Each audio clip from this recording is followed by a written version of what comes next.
Здравствуйте! В эфире информационный выпуск «Камшик Шара» и я ее ведущий Нарсуа Бухба. Мы расскажем о самых важных событиях сегодняшнего дня.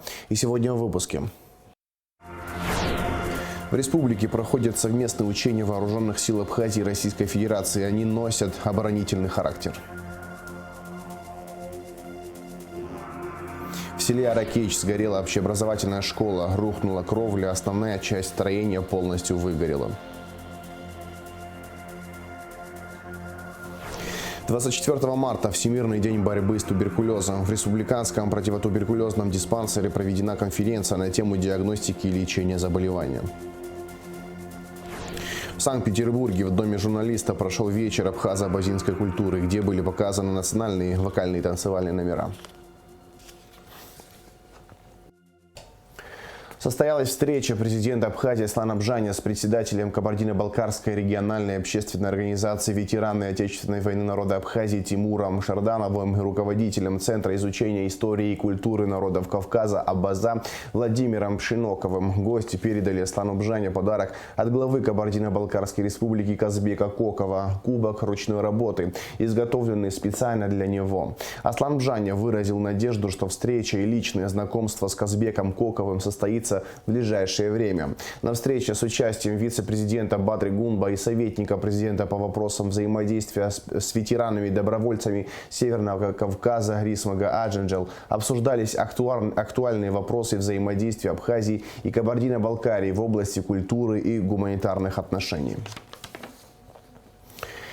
В Абхазии проходят совместные тактические учения подразделений вооруженных сил Абхазии и Российской Федерации. Они носят оборонительный характер и направлены на обеспечение безопасности республики. О ходе учений в материале Эсмагуланзе. Охранение ведет бой с превосходящими силами.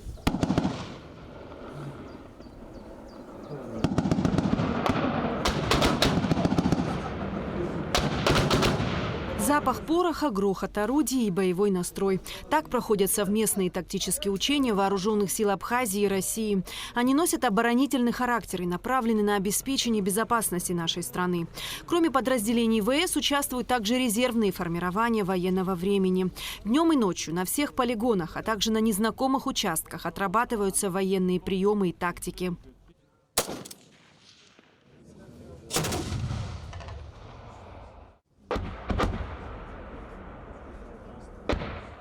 Особое внимание было уделено практике военных конфликтов с учетом перспективы их развития в будущем.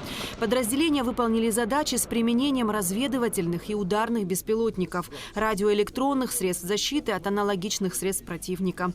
В ходе учений была впервые опробована информационно-телекоммуникационная система управления войсками гарантированной стойкости. Все поставленные задачи выполнены в полном объеме. Управление наше, также и личный состав, получил большую практику. В сегодняшний день новые методы проведения учений есть с привлечением беспилотных летательных аппаратов, новые виды ведения боя, новые виды разведки. Военная практика – важнейший элемент повышения боеспособности войск. Проведение учений решает сразу несколько задач. Ведь именно в полевых условиях войска в целом и каждый солдат в отдельности может проявить себя по максимуму. В целом, в ходе тактических учений был отработан динамичный характер современных боевых действий.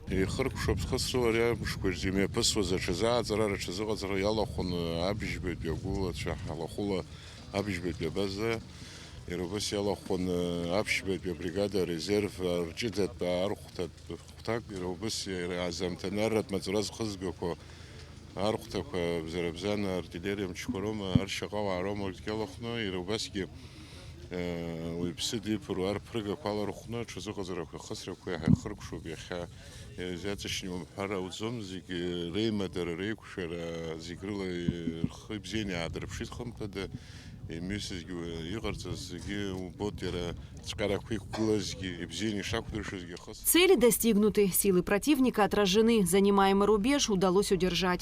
От имени министра обороны Абхазии отличившимся бойцам были вручены почетные грамоты и медали. Эсмагуланзе, Алексей Гухава, Абхазское телевидение. В селе Аракич сгорела общеобразовательная школа. К приезду пожарных кровля школы полностью рухнула. Спасателям удалось отстоять несколько помещений на первом этаже, однако основная часть строения полностью выгорела. В школе обучались 76 детей. Решено, что учебу они продолжат в Атарской средней школе. На место пожара выехали министр по чрезвычайным ситуациям Лев Квициня и министр просвещения Инал Габли, а также наша съемочная группа. Репортаж Гугуци Варданию. Пожар в армянской школе в селе Аракич произошел примерно в половине 10-го вечера. Огонь до часу ночи тушили 6 пожарных расчетов. Пострадавших нет. На место выехали министр по чрезвычайным ситуациям Лев Квициня, специалисты МЧС, глава Учимчирского района Беслан Бигвава, министр просвещения Инал Габли, депутат Резу Зантария. Удалось частично спасти несколько помещений на первом этаже. Пламя было слишком сильным и стремительным.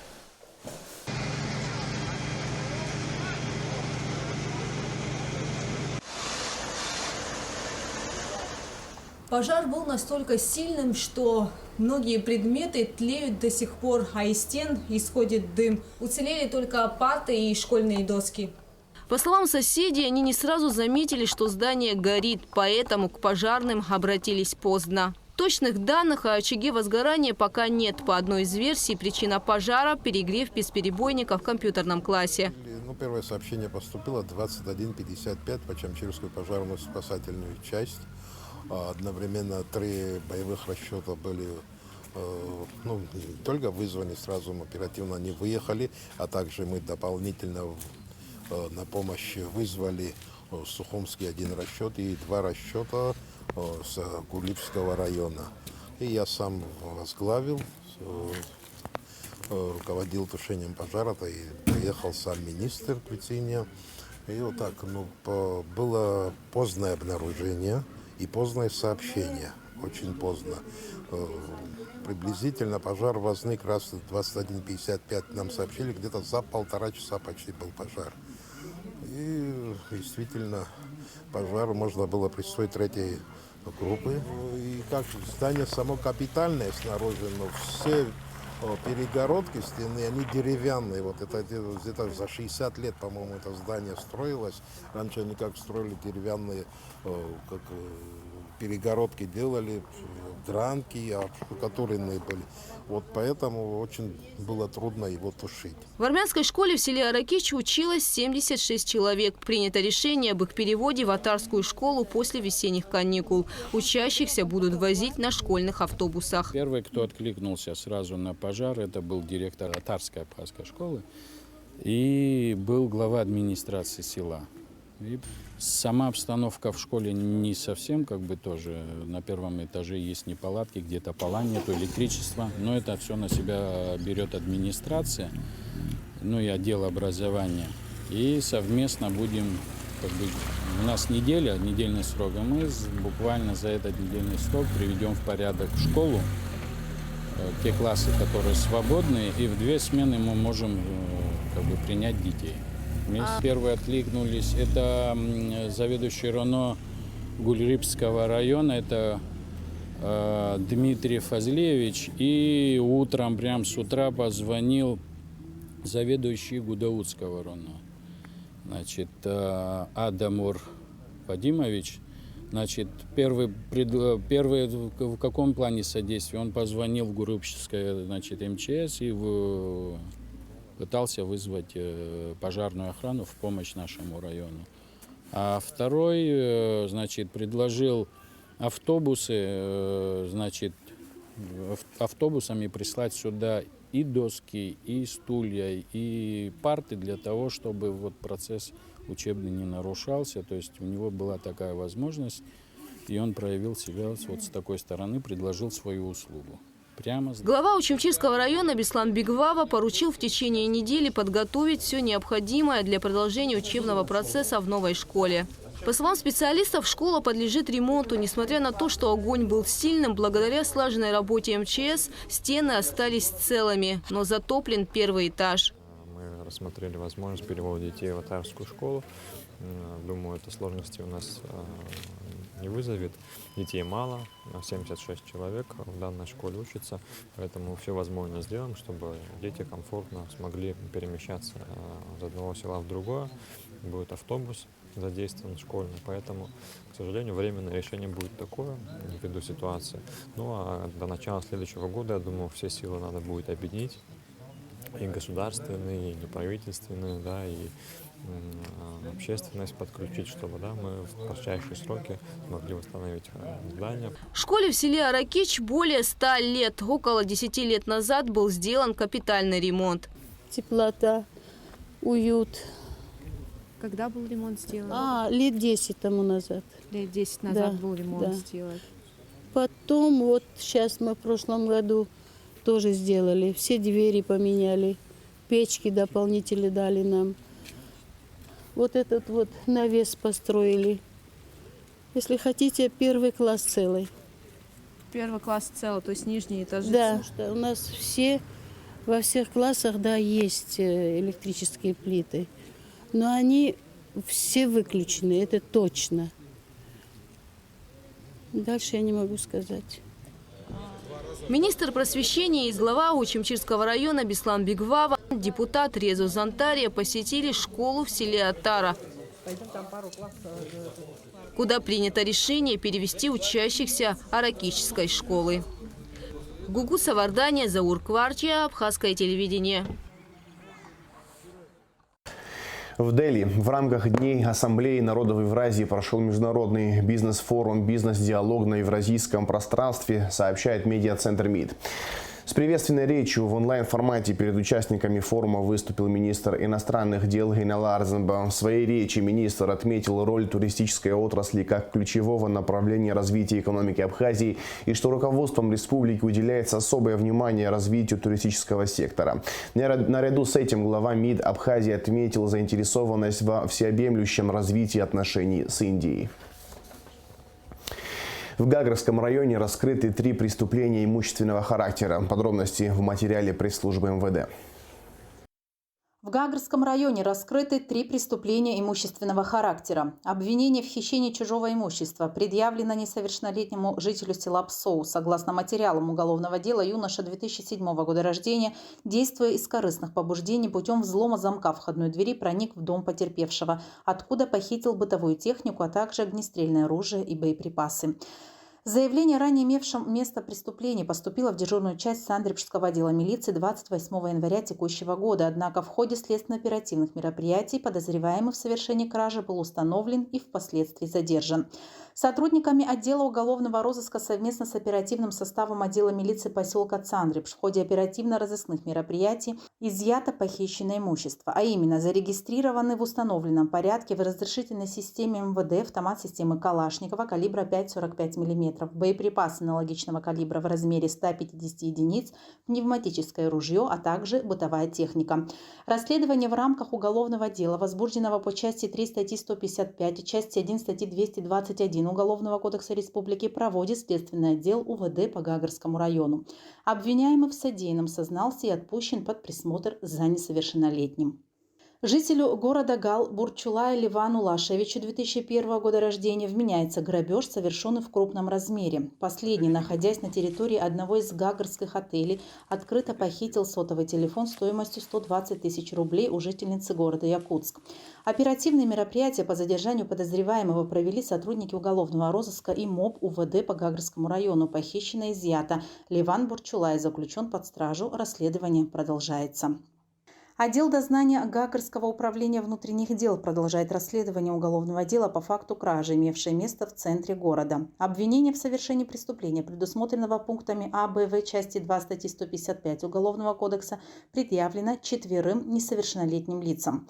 Подростки 2005, 2006 и 2007 годов рождения путем взлома металлопластиковой двери проникли в магазин по проспекту Владислава Арзенба, откуда похитили терминал для оплаты банковскими картами и бытовую технику, а также 150 новых сим-карт сотовых операторов Абхазии.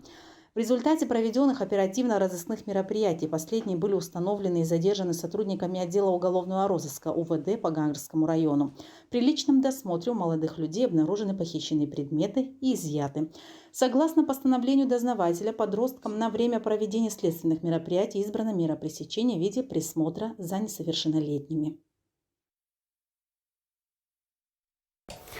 24 марта отмечается Всемирный день борьбы с туберкулезом. Цель даты – привлечение внимания общественности к масштабам этой болезни, способам ее профилактики и лечения. Туберкулез – это распространенное и опасное инфекционное заболевание, передающееся воздушно-капельным путем, хотя благодаря успехам современной медицины заболеваемость и смертность от него значительно снизилась. По приблизительным оценкам специалистов, около трети мирового населения инфицированы туберкулезом латентной формы. Из них примерно у 10% болезнь рано или поздно переходит в активную стадию. Во Всемирный день борьбы с туберкулезом специалисты Минздрава посетили республиканский противотуберкулезный диспансер и провели здесь конференцию на тему диагностики и лечения туберкулеза. Единственное медучреждение в Абхазии, где лечат больных туберкулезной инфекцией – республиканский противотуберкулезный диспансер в Гулрыкском районе. По данным руководства диспансера, в последние годы число заболевших туберкулезом и выявленных заметно сократилось. В настоящее время в диспансере и в районных пунктах лечения проходят 77 человек. После нашей пандемии COVID-19 даже могу сказать, что уменьшилось. На данный момент у нас на стационарном лечении находится от 25-4 вот так вот человек. У нас приемное отделение, просто оно, как сказать, взящий график, у нас приходит на 3 дня. Обследуем, если наш пациент отправляем по отделениям, конечно. Ну, какая форма, смотря. А так вот 24 человека где-то у нас на стационаре. Туберкулез – распространенное и опасное инфекционное заболевание, передающееся воздушно-капельным путем. Хотя благодаря успехам современной медицины заболеваемость и смертность от него значительно снизилась. По приблизительным оценкам специалистов, около трети мирового населения инфицированы туберкулезом латентной формы. Из них примерно у 10% болезнь рано или поздно перейдет в активную стадию. Врачи-фтизиатры республиканского противотуберкулезного диспансера ежедневно занимаются изучением, диагностикой и лечением туберкулеза вне зависимости от того, какие органы и системы им поражены. Во Всемирный день борьбы с туберкулезом специалисты Минздрава посетили республиканский противотуберкулезный диспансер и провели здесь конференцию на тему диагностики и лечения туберкулеза. Хочу пожелать вам огромного здоровья. Хочу пожелать, чтобы в ваших семьях все было хорошо, самое главное. И низко поклониться за ваш труд, который оценить, я думаю, просто невозможно. Большое вам спасибо и удачи. Она всегда, доктор, нужна, в том числе помимо знаний. Развитию туберкулеза способствует неполноценное питание, потребление токсичных продуктов. К группе риска относятся маленькие дети, пожилые, больные сахарным диабетом, СПИД и ВИЧ-инфекции. Часто туберкулез никак не проявляя себя на ранних стадиях. При появлении явных признаков он может уже вовсю развиваться, а при отсутствии своевременного и качественного лечения неминуем летальный исход. Вот почему важно проводить своевременные профилактические мероприятия. Лучшей профилактикой туберкулеза является ежегодное медобследование и проведение флюорографического обследования, поддержание здорового образа жизни, физическая активность. У нас есть все условия для раннего выявления туберкулеза, на малых форм туберкулеза, и также и сложных, и достаточно лекарственно сложно устойчивых форм туберкулеза. Наши врачи достаточно большой, хороший опыт имеют с помощью «Врачей без границ». Мы руководствуемся всеми теми рекомендациями, которые признаны запредельными республиками, в первую очередь Российской Федерации, также международными организациями. Применяем среди своих пациентов, они получают препараты гарантированного качества с хорошими результатами лечения, также с хорошими переносимостью. То, что можно отметить за последние годы, за хорошую переносимость, за счет хорошей переносимости, так как лечение пациентов долгое, они приводят, если есть хорошая переносимость, пациента не бросают лечение.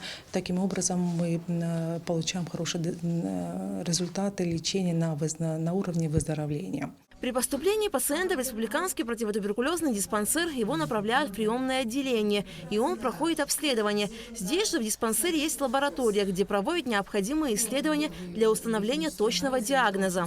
Делают микроскопию, и у нас еще есть ген-эксперт, который на более точном генетическом уровне выявляет.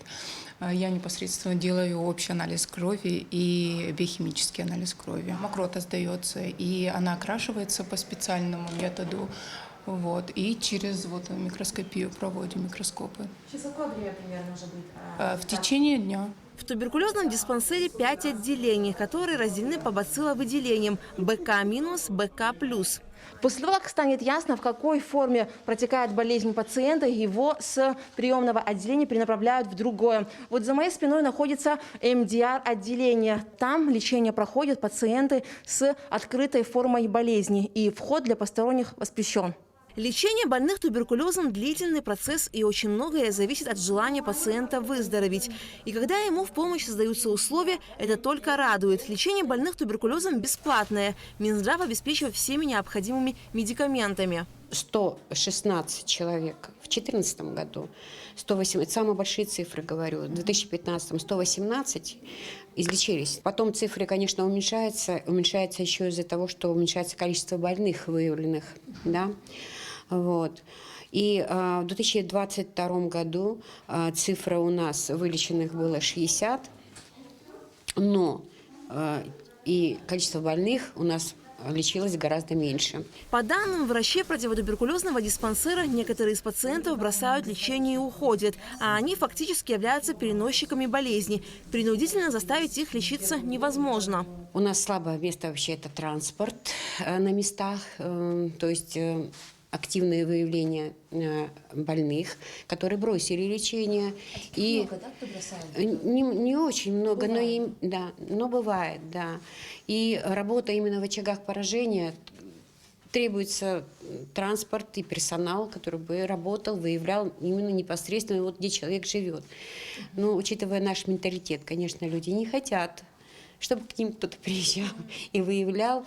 Но если мы этого делать не будем, то туберкулез он будет все равно иметь место в нашей жизни. В республиканском противотуберкулезном диспансере все отделения и палаты оснащены необходимым инвентарем. Здесь есть и детское отделение, но нет пациентов, и это не может не радовать. Больных кормят 3 раза в сутки. На завтрак у нас обязательно молочная каша, кисель или какао, сливочное масло, хлеб, булочка.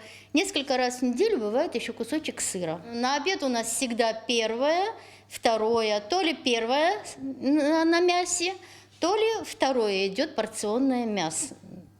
Куры. Вечером у нас гарнир. Снова или куры, или колбаска, сосиски, что там есть. Без соответствующего лечения человек, больной активной формой туберкулеза, ежегодно может заразить в среднем 10-15 человек. По данным ВОЗ, каждый день от этой предотвратимой и излечимой болезни умирают почти 4500 человек, и почти 30 тысяч заболевают. Вот почему важно своевременное и правильное лечение. Альга Трапш, Михаил Братухин, Абхазское телевидение. В Германии на площадке известного немецкого бренда Siematic, производителя кухонной мебели класса люкс, прошла презентация Абхазии. Мероприятие организовал представитель торгово-промышленной палаты нашей страны Вольфганг Мацке. На презентации была представлена продукция абхазских производителей: вина и вода Абхазии, Аргун Яшта, Шато Абхазии, Абхазпродукт. Также гости мероприятия могли увидеть фильм об Абхазии и попробовать блюда национальной кухни. Презентацию посетили бизнесмены, представители культурных и политических кругов Германии и журналисты. Содействие в организации мероприятия оказало МИД Абхазии и Генеральное консульство Российской Федерации в Лейпциге. Глава администрации Сухума Беслан Эшба и его заместитель Леон Кварча провели встречу в ТПП Ленинградской области, сообщает пресс-служба столичной администрации. Установление прямого контакта с деловым сообществом Ленинградской области и Санкт-Петербурга стало главной целью визита делегации из Абхазии в северную столицу России. По итогам прошлого года торговый оборот Ленинградской области с Республикой Абхазия составил $3,7 миллиона. Главный морской порт Абхазии, расположенный в Сухуме имеет пассажирский и грузовой терминалы и может стать привлекательным логистическим хабом для организации транзитных перевозок. Ленинградская область также открыта к реализации многопрофильного партнерства с Республикой Абхазия.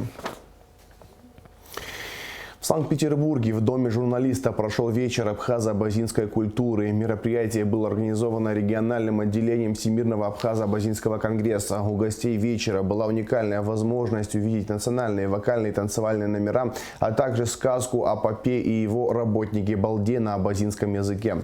Важным событием культурного вечера стало награждение добровольцев из Санкт-Петербурга, принимавших участие в Отечественной войне народа Абхазии медалями за воинскую доблесть. О том, как прошел вечер, расскажет Шазина Ханагу.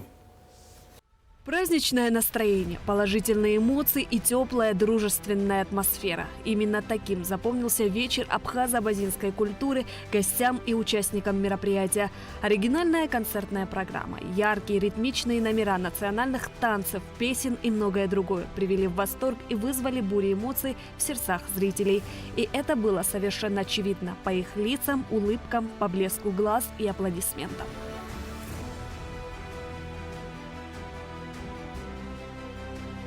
В рамках вечера абхазо-абазинской культуры у зрителей была уникальная возможность не только услышать, но и увидеть сказку Александра Пушкина о попе и его работнике Балде на абазинском языке. Сказку перевел народный поэт Карачаево-Черкесской республики Али Ионов. На сцене театральный эскиз представили актеры ансамбля «Гардарика» под руководством Андрея Рожкова. Читали сказку Амина и Мадина Экзаковы. А поп мышкыщим тата, ахчала и джиб жагуата, ирхаут акыт базарова. Нахау хацамчик дайкурнас, хапчик гихарнас. Да аншати пах балда. Уззупшава аче хабава, шештзата ючпава. В своем приветственном слове председатель Высшего совета ВАК Муса Экзеков отметил, что подобные мероприятия способствуют единению народа, и это основная цель. Он также выразил надежду на то, что такого рода встречи будут проходить регулярно. Мы получаем много полезного в этом городе, но каждый из нас готов отдавать частичку своего тепла, своей любви, своей культуры, уникальной культуры. И это здорово. Я уверен, что каждый из нас может оставить свою печать в обществе, в котором мы находимся, в университетах, где мы учимся, в коллективах, где мы работаем. А для того, чтобы это все ярко проявлялось, наши вот такие вот встречи, как сегодня, будет помогать этому. Важным событием культурного вечера стало награждение добровольцев из Санкт-Петербурга, принимавших участие в Отечественной войне народа Абхазии. По инициативе Мусы Экзекова и руководства Министерства обороны нашей страны к юбилею мартовского наступления медалями за воинскую доблесть были награждены Андрей Эрглис, Владислав Шуднев, Дмитрий Турыгин, Геннадий Тишунин, Сергей Крылов, Сергей Никоноров, Анатолий Громов, Альфред Залялов и Александр Рыжев.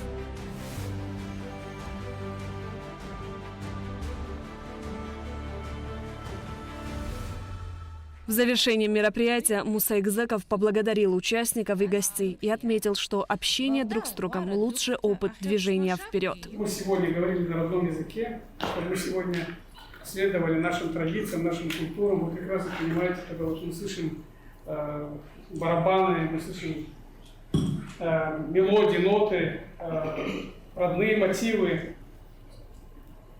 нас начинает по-хорошему потряхивать. Это внутренняя наша сила.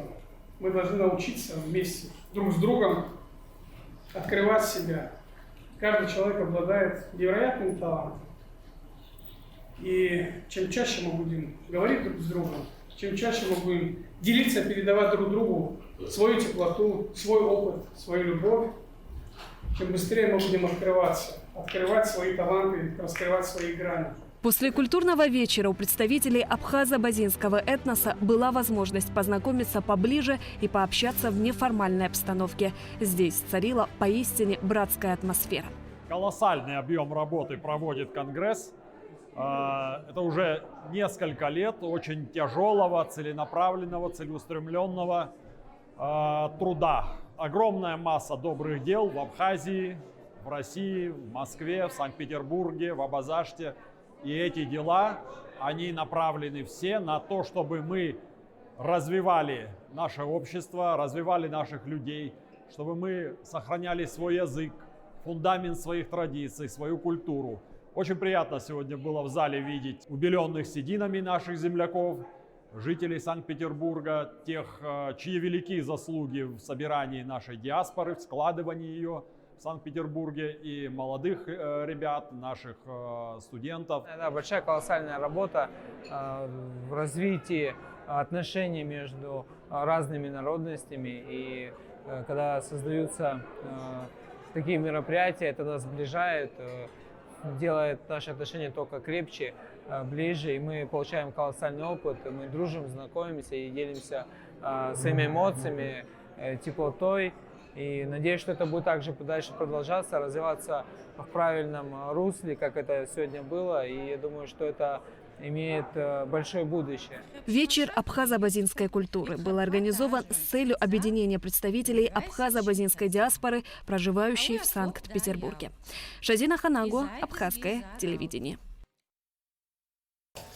В связи с прекращением перетока электроэнергии из Российской Федерации и переходом на подачу электроэнергии из Ингургэс, 25 марта Черноморэнерго вводит новый график ограничений. Этот график вы можете сейчас наблюдать на экране, а также на сайте Черноморэнерго. В Сухумской 10-й средней школе прошел конкурс исследовательских работ по истории Абхазии «Помним и гордимся», посвященный 30-летию победы в Отечественной войне народа Абхазии. В конкурсе приняли участие учащиеся 9, 10, 11 классов всех общеобразовательных учреждений столицы. По итогам конкурса победителями стали Мила Кутарба, 2-я средняя школа, Руслана Допуа, 3-я средняя школа, Айнар Чагава, 5-я средняя школа, Джессика Вартанян, 7-я средняя школа, Нестор Сурманидзе, 10-я средняя школа, Никита Начкеби, 11-я средняя школа и Даниил Джинджоли, 13-я средняя школа. С 25 по 28 марта в небе можно будет увидеть парад планет, сообщает Кубань-Информ. В одну дугу выстроятся Юпитер, Меркурий, Венера, Уран, Марс и Луна. Для наблюдения этого явления лучше всего уехать подальше от большого города. Также небо должно быть безоблачным и чистым. Ярче всего планеты будет видно сразу после захода Солнца. Также сообщается, что в конце марта Землю накроет затяжная магнитная буря. Она начнется 24 марта и закончится в первых числах апреля. В завершении выпуска расскажем о погоде. По сообщению Гидромедцентра, в выходные дни 25 и 26 марта на территории Абхазии временами дождь, густой туман. Температура воздуха ночью 6-11, днем 12-17 градусов тепла. Температура морской воды плюс 10 градусов.